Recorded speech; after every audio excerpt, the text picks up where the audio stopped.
uSports, Central Adamdale, Charles Ashley. It is President's Day. We were talking about it during break, Charles. It's crazy stuff going on right now. The madness of this bracket, it's the wildest one since I've been a part of media here in New Mexico for the last 6 or 7 years. Usually I have a really good handle on how to break it down. There's a lot of ifs and buts throughout this week. Now, this week is very important because all districts will be clinched, or at least shared districts will be clinched. And what we mean by that is Carlsbad and Hobbs split, right? And so the odds of them beating Clovis and Alamogordo this week are good, meaning they'll play a tiebreaker game. But here's the problem, we both kind of disagree with this, is that tiebreaker game that we play will not be for district championship. It'll just be for district seeding into the district tournament, meaning they will be co-champs, meaning the NMAA can take either Carlsbad or Hobbs above each other when the seeding process comes out. So it's very convoluted. I don't understand this. Not very well done, right? I mean, Yes. it's pretty simple. If you have a tie in the district and you play a district tiebreaker, that should be your district champ, and they should automatically have to be seeded higher in the state tournament, which doesn't happen. So a long story, but this situation is coming up a lot. Why play the game? Right, before we get into these Valley highlights, if you look at District 1, which has been a battle, if Rio Rancho loses to Cleveland, they'll then tie with Volcano Vista for second place, which then the seeding committee could put either one of them ahead of each other into the tournament. If Rio Rancho then beats Cleveland, though, they will tie for the district championship, even though Rio Rancho beat Cleveland twice. That's assuming Cleveland beats you. Look, it's all a mess, though, right? I'm just trying to understand that, because if you sweep a team, you're going to beat them. Let's say Rio Rancho beats Cleveland. They should be district champ. It's just, I don't know what's so hard about it. I mean, we agree. I'm trying to figure it out. And then a Carlsbad game, if it has no relevance and you're playing the only relevance it has is it gives you a higher seed in the district tournament. And it should count towards all the tournament then. It should.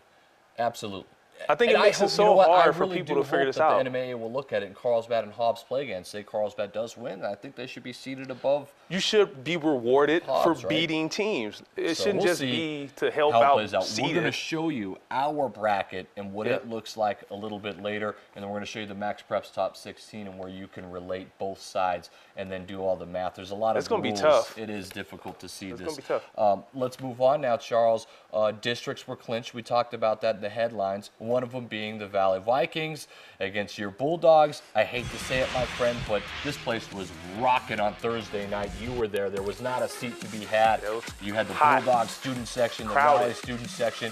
It was nothing but buckets for Christian Cunningham underneath, Christian Padilla. He had a slow game for Valley. Everyone did, didn't they? Yeah, it was a really defensive battle with these guys. A lot of bugs right there. I like the sophomore. Nice finish right there for Valley.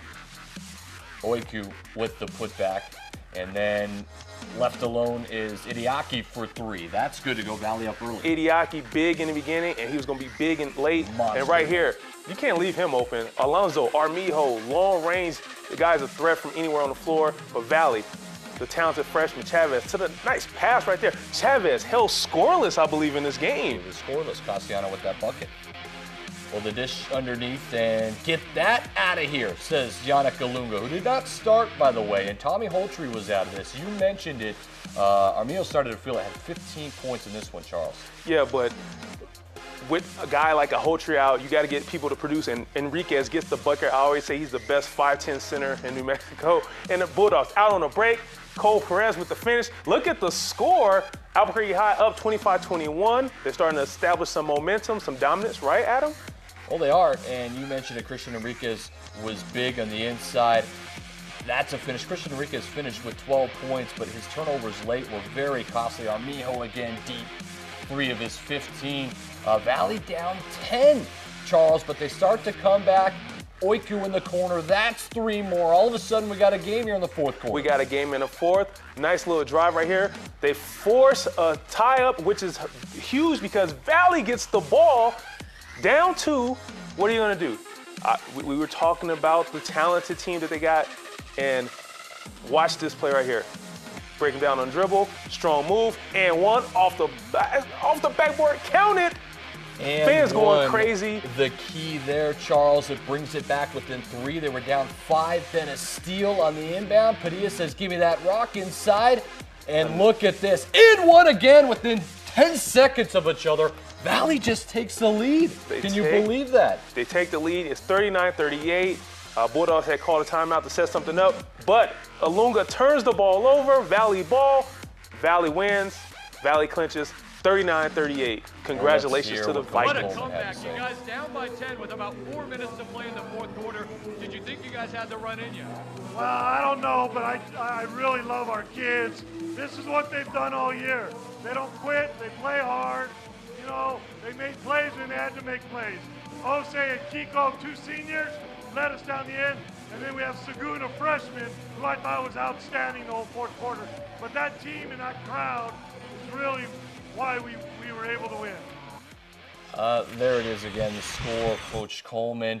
He talked to us before the game, and I like what he said. He said, you know, yeah, I really like my guys and what we've done, but we've had timely plays when it mattered in the fourth quarter. Once again, everything had to go right. They were down by 10 points, Charles. Everything had to go right for Valley, and it did.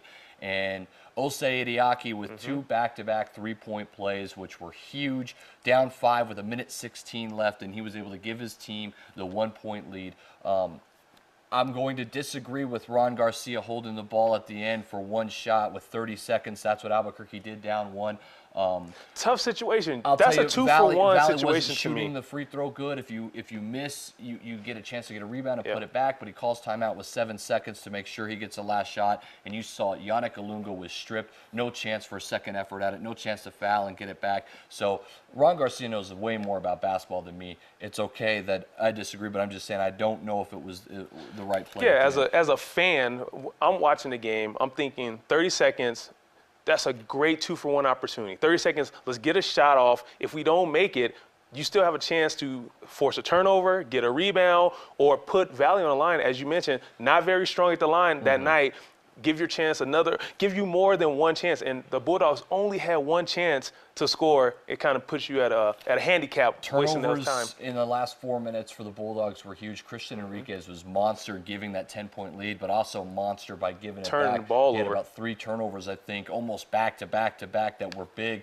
Tommy Holtry not in the game for Albuquerque High was huge because he is relief 3-point shooter and driving the ball. He's their Just another point great guard. He brings What I will say is Albuquerque High's defense is fantastic, Charles. Fantastic. They can play. And it's a shame that they let this one get away because when you play defensively that good, you should win. And they let that one slip. They let it slip, but big week. They can't think about that now. They have to close this week out, just like some of these other teams. Well, bring it back and we'll show you another district leading game, Cleveland versus Volcano Vista, when you return. uSports Central.